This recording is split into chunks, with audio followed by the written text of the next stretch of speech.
Chapter 53. The Gam. The ostensible reason why Ahab did not go on board of the whaler we had spoken was this: the wind and sea betokened storms.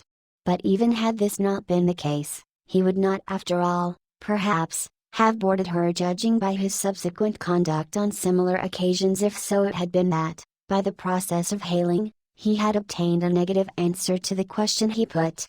For, as it eventually turned out, he cared not to consort, even for 5 minutes, with any stranger captain, except he could contribute some of that information he so absorbingly sought.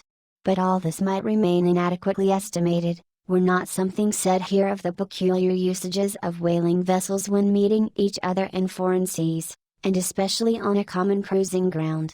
If two strangers crossing the Pine Barrens in New York State or the equally desolate Salisbury Plain in England, if casually encountering each other in such inhospitable wilds, these twain for the life of them cannot well avoid a mutual salutation and stopping for a moment to interchange the news, and perhaps sitting down for a while and resting in concert, then how much more natural that upon the illimitable Pine Barrens and Salisbury Plains of the sea two whaling vessels descrying each other at the ends of the earth offlone Fanning S. Island or the faraway King S. Mills, how much more natural, I say, that under such circumstances these ships should not only interchange hails but come into still closer, more friendly and sociable contact, and especially would this seem to be a matter of course in the case of vessels owned in one seaport and whose captains, officers and not a few of the men are personally known to each other, and consequently have all sorts of dear domestic things to talk about.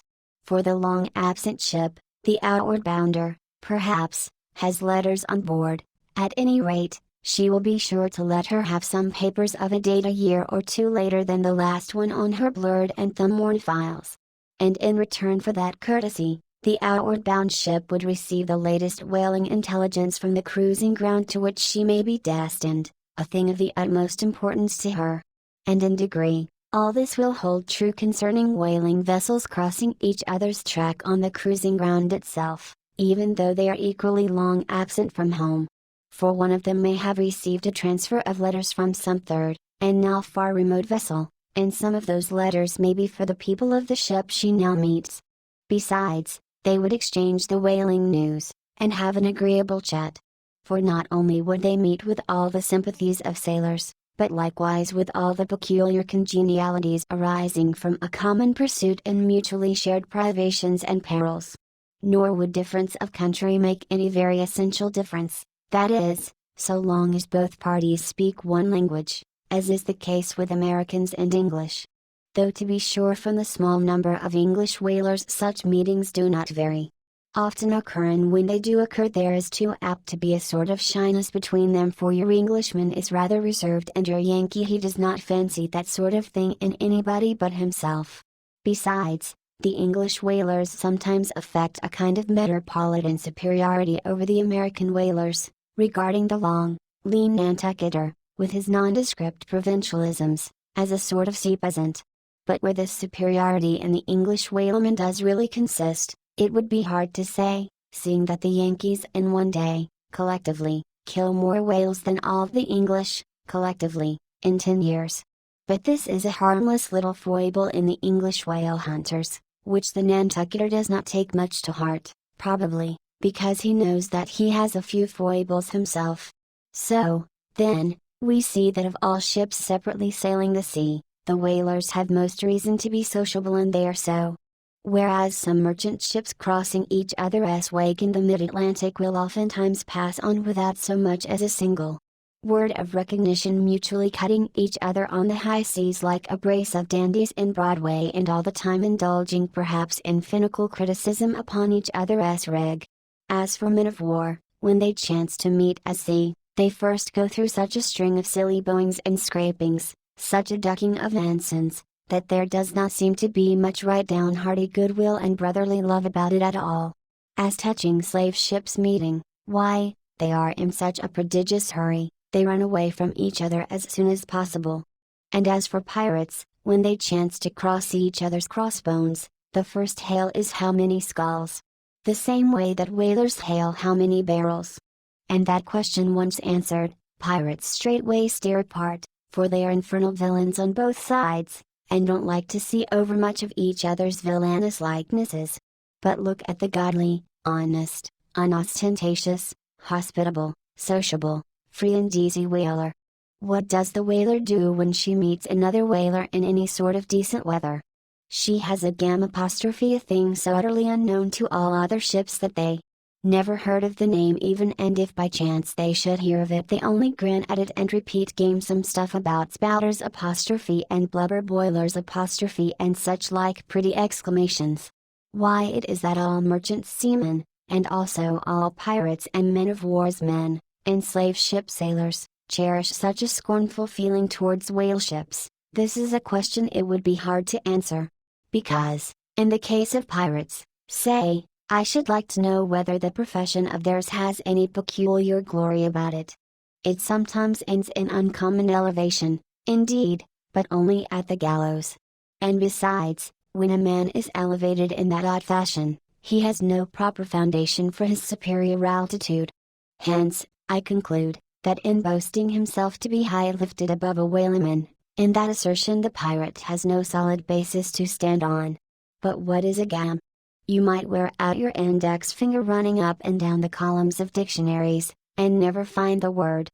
Dr. Johnson never attained to that erudition, Noah Webster's Ark does not hold it. Nevertheless, this same expressive word has now for many years been in constant use among some 15,000 true-born Yankees. Certainly, it needs a definition, and should be incorporated into the lexicon. With that view, let me learnedly define it. Gam. Noun, a social meeting of two or more whale ships, generally on a cruising ground, when, after exchanging hails, they exchange visits by boat's cruise, the two captains remaining, for the time, on board of one ship, and the two chief mates on the other. There is another little item about gamming which must not be forgotten here. All professions have their own little peculiarities of detail, so has the whale fishery. In a pirate man of war or slave ship, when the captain is rowed anywhere in his boat, he always sits in the stern sheets on a comfortable, sometimes cushioned seat there, and often steers himself with a pretty little milliner's tiller decorated with gay cords and ribbons. But the whaleboat has no seat astern, no sofa of that sort whatever, and no tiller at all. High times indeed, if whaling captains were wheeled about the water on casters like gouty old aldermen in patent chairs. And as for a tiller, the whaleboat never admits of any such effeminacy, and therefore as in gamming a complete boat's crew must leave the ship, and hence as the boat steerer or harpooner is of the number that subordinate is the steersman upon the occasion, and the captain having no place to sit and is pulled off to his visit all standing like a pine tree. And often you will notice that, being conscious of the eyes of the whole visible world resting on him from the sides of the two ships, this standing captain is all alive to the importance of sustaining his dignity by maintaining his legs. Nor is this any very easy matter, for in his rear is the immense projecting steering oar hitting him now and then in the small of his back, the after oar reciprocating by wrapping his knees in front. He is thus completely wedged before and behind, and can only expand himself sideways by settling down on his stretched legs, but a sudden violent pitch of the boat will often go far to topple him, because length of foundation is nothing without corresponding breadth. Merely make a spread angle of 2 poles, and you cannot stand them up. Then again, it would never do in plain sight of the world's riveted eyes, it would never do, I say, for this straddling captain to be seen steadying himself the slightest particle by catching hold of anything with his hands. Indeed, as token of his entire buoyant self-command, he generally carries his hands in his trousers pockets, but perhaps being generally very large heavy hands, he carries them there for ballast. Nevertheless, there have occurred instances, well authenticated ones too, where the captain has been known for an uncommonly critical moment or two, in a sudden squall, say, to seize hold of the nearest oarsman's hair, and hold on there like grim death.